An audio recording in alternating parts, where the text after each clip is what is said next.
Hi, this is Grandma Carmen, and on my journey to better metabolic health through carnivore, keto, and ketovore, I have been taking my A1C every 3 months since February. Last time I had a physical, my A1C was 7.6.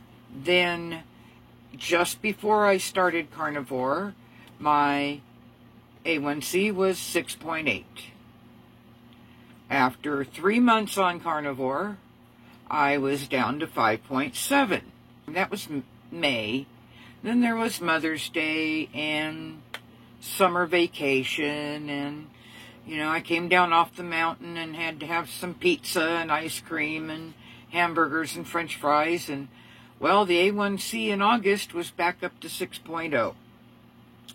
So now it's been 3 months since that A1C in August, and I have been minding my P's and Q's, so to speak, and I've been being very careful with what I eat and drink.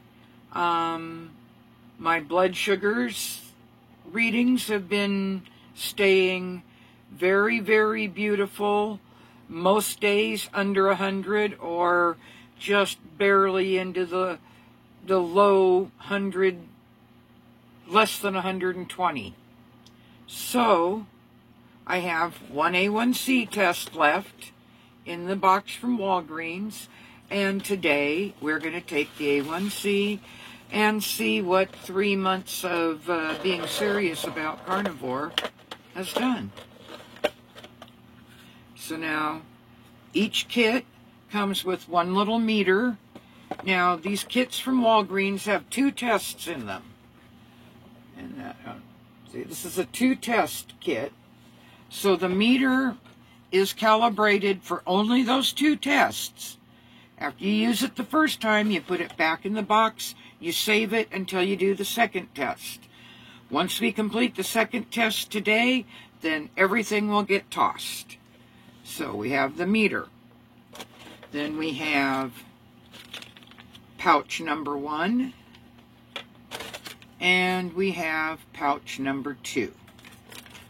And the nice big sheet of instructions. Now, you only do this once every 3 months or less. Or if you go to the doctor, you don't have to do them yourself at all. But this is just more convenient for me to do as frequently as I want.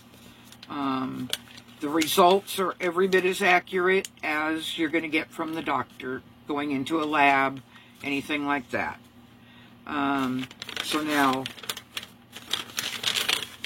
I don't do it real often, so I always read instructions. So, number 1 says we need to open the plastic shaker pouch.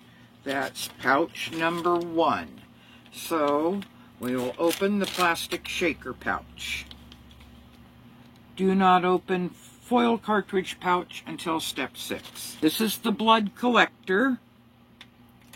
This is the shaker body. And here's the one-time use lancer. So, then we go to number 2. We're going to stick my finger. Wash hands or clean with alcohol and dry before testing. So, the hands are clean, but I have an alcohol pad right here. So we'll clean the finger with the alcohol pad.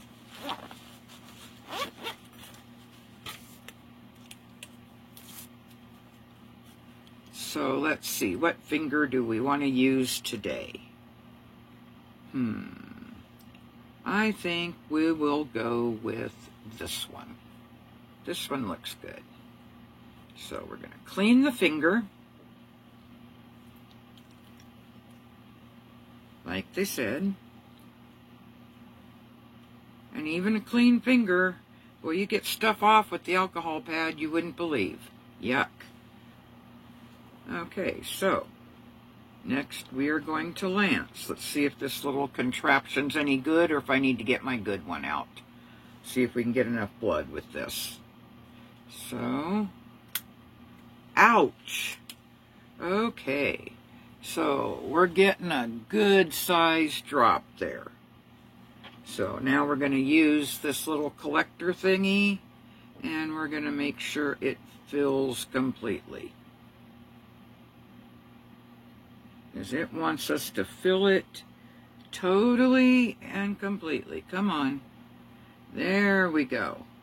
Now, when that's filled completely, insert blood into collector. Push hard while twisting to fully insert. Okay, we got it. Okay, so we make sure everything is mixed up real well there. Now we'll set that on the table. Oh my goodness, we're still bleeding. Okay. Then we go over here to step 6. Now this is where it gets time sensitive. That part I do remember. So let me throw these away. Get this out of the way. Now in step 6, open foil cartridge after blood collection. Insert cartridge into analyzer immediately and use within 2 minutes.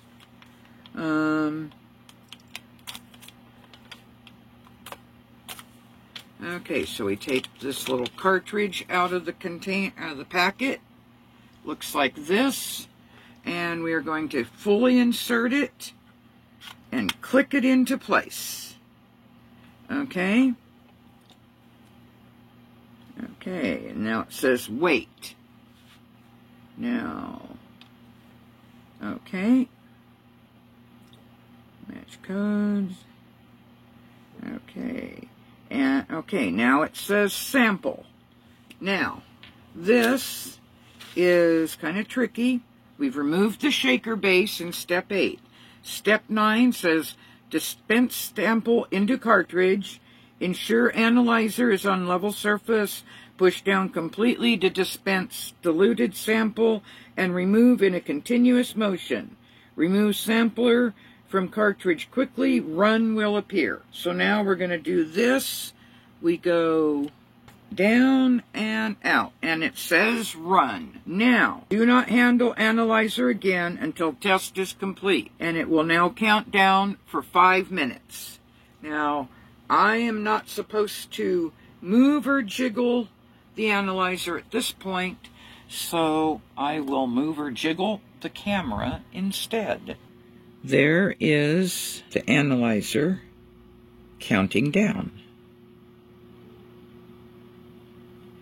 Now we just have to patiently wait for this to count. Okay, little history here while we're waiting. In the end of 2007, I was diagnosed type 2 diabetic. I was A1C of over 7.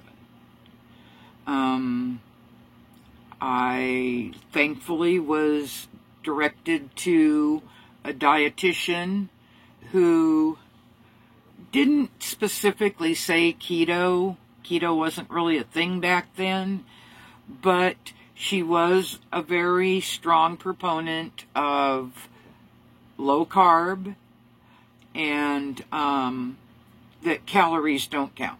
Calories in, calories out doesn't work. And especially if you're diabetic, calories are meaningless. Carbs mean everything between normal blood sugar and dangerously elevated blood sugar. Period. I mean, there's no way around that. So, and at that point, I weighed in at over 235 pounds, and I'm 5'4".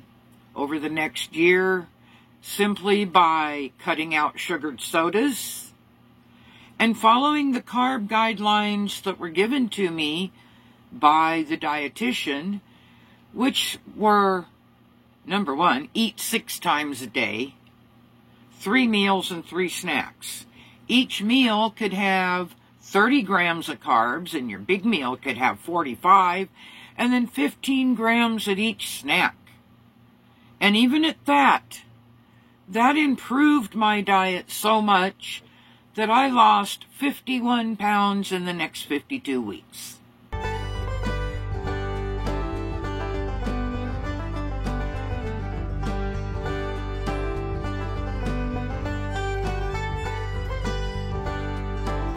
So now it's been the 5 minutes, and I'm looking back down, and we are at 5.7. Let's see, it'll come up there again. And there's the 5.7.